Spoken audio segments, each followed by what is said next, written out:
నిజమైన మరియు సంపూర్ణమైన విశ్వాసము. విశ్వాసము అనేది పరిస్థితులను బట్టి ప్రదర్శించే ప్రతిస్పందన లేక భావన కాదు. విశ్వాసము అనునది దేవుని వాక్యానుసారము కార్యము చేయుటకు తీసుకును నిర్ణయము. దేవుని వాక్కు నాతో చెప్పినట్లయితే పరిస్థితులు ప్రతికూలముగా ఉన్నప్పటికీ నేను నమ్మి కార్యమును జరిగించవలెను. విశ్వాసము దేవుని వాక్యముతో మొదలగును మరియు ఎదుగును. విశ్వాసము లేకుండా దేవునికి ఇష్టుడై ఉండుట అసాధ్యము. హెబ్రీయులకు 11 అధ్యాయం 6. విశ్వాసమునకు శత్రువు భయము. నీవు భయపడినట్లు శోధింపబడినట్లయితే దేవుని యందు మరియు ఆయన వాగ్దానములయందు నమ్మికయించి దేవుని స్తుతించుట మొదలుపెట్టుము. అప్పుడు భయము పారిపోవుట నీవు చూడగలవు. అనుదిన ఆందోళనలు మరియు వ్యవహారములు నీ విశ్వాసమును భయపెట్టవచ్చు. కాని వీటన్నిటినీ మనము దేవునికి అప్పగించి అన్నిటిలో ఆయన యందు నమ్మికయించవలెను. 1. నమ్మునట్టి విశ్వాసము. నమ్మువానికి సమస్తమును సాధ్యమే. మార్కు 9 అధ్యాయం 23. విశ్వాసము దేనిని నమ్మదు. అది దేవుని మాత్రమే నమ్మును, ఆయనను ఆనుకొనును, ఆయన వాక్కును విశ్వసించును. విశ్వాసము దేవుని వైపు చూచును, ఆయన వాగ్దానములపై ఆధారపడును. ఎందుకనగా ఆయన చెప్పియున్నాడు గనుక అది నెరవేరును.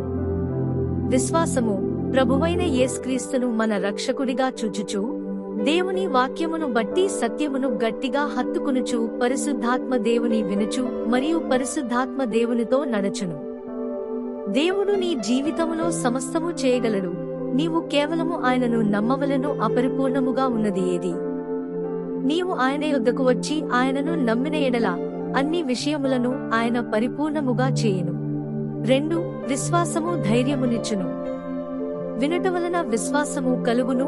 రోమీయులకు 10 అధ్యాయం 17. దివారాత్రములు ధర్మశాస్త్రమును ధ్యానించుమని మోషే యెహోషువతో చెప్పెను. యెహోషువ 1 అధ్యాయం 8. యెహోషువకు అనుభవము లేదు. ఇశ్రాయేలు ప్రజలను వాగ్దత్త దేశములోనికి నడిపించవలసిన గొప్ప సవాలు అతని ఎదుట ఉన్నది. యెహోషువ దేవుని వాక్యమును ధ్యానించెను గనుక అది అతనికి ధైర్యమునిచ్చెను. ఇటువంటి ధైర్యము మనము కలిగి ఉన్నట్లయితే విశ్వాసములో మనము ముందుకు సాగవచ్చును. దేవుని వాక్యముతో మనము పోషింపబడుచున్న ఎడల అది మనకు ధైర్యమునిచ్చును మరియు విశ్వాసము మన హృదయములో వృద్ధి చెందును మరియు దాని ద్వారా మనము ముందుకు సాగెదము. 3. వెలిచూపులను బట్టి కాక విశ్వాసమును బట్టి సాగుము.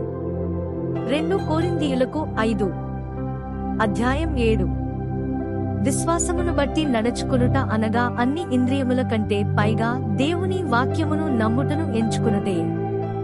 మన చుట్టూ జరుగుచున్న వాటియందు మన దృష్టిని కేంద్రీకరించినట్లయితే విశ్వాసములో మనము నడువలేము.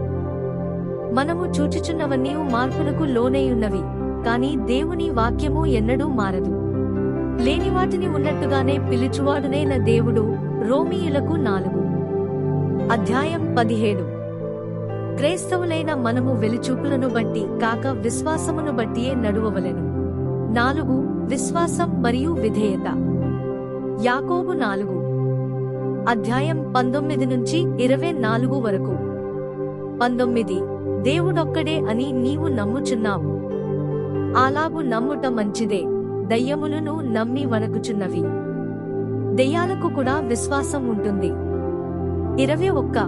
మన పితరుడైన అబ్రహాము తన కుమారుడైన ఇస్సాకును బలిపీఠము మీద అర్పించినప్పుడు అతడు క్రియల వలన నీతిమంతుడని తీర్పు పొందలేదా?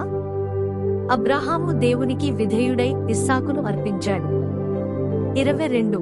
విశ్వాసము అతని క్రియలతో కూడి కార్యసిద్ధి కలుగజేసెననియు క్రియల మూలముగా అతని విశ్వాసము పరిపూర్ణమైనదనియు గ్రహించుచున్నావు గదా. దేవుడు విశ్వాసం మరియు విధేయతను కోరుకుంటున్నాడు. 23. కాబట్టి అబ్రహాము దేవుని నమ్మెను, అది అతనికి నీతిగా ఎంచబడెను అను లేఖనము నెరవేర్చబడెను. మరియు దేవుని స్నేహితుడని అతనికి పేరు కలిగెను. అబ్రహాము దేవుని మిత్రుడు అని పిలువబడ్డాడు, ఎందుకంటే అతను దేవుణ్ణి నమ్మాడు మరియు దేవుడు చెప్పిన దానికి కట్టుబడి ఉన్నాడు. 24.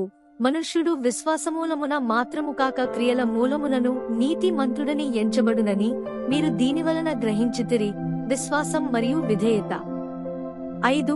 విశ్వాసములో కదలకయుండుట. మనము దేవుని ఏదైనా అడిగిన ఎడల తొందరపడక దానిని నెరవేర్చుటకు ఆయనకు సమయమును ఇయ్యవలెను.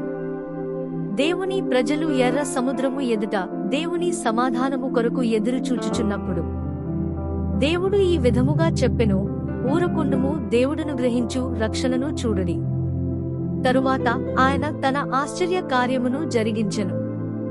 ఆయన సమాధానమును అనుగ్రహించి మన జీవితాలలో దానిని నెరవేర్చు వరకు ఆయనయందు నమ్మికయించి ఎదురు చూడవలనని దేవుడు కోరుచున్నాడు. విశ్వాసమనున్నది నిరీక్షింపబడు వాటి యొక్క నిజస్వరూపమును, అదృశ్యమైనవి యున్నవనుటకు రుజువునై యున్నది. హెబ్రీయులకు 11 అధ్యాయం 1. ఆయన వాగ్దానములను బట్టి మనము మొదట నమ్మాలి మరియు ఎటువంటి రుజువు లేకుండా నమ్ముట కొనసాగించాలి. అటు తరువాత చూపులను బట్టి కాక మన విశ్వాసమును రుజువు చేసుకోవాలి. అప్పుడు దేవుని శక్తి పని చేయుట చూడగలము. ఇదియే దేవుని విధానము. హల్లెలూయా. ప్రభువైన యేసుక్రీస్తు మీ అందరినీ ఆశీర్వదించునుగాక.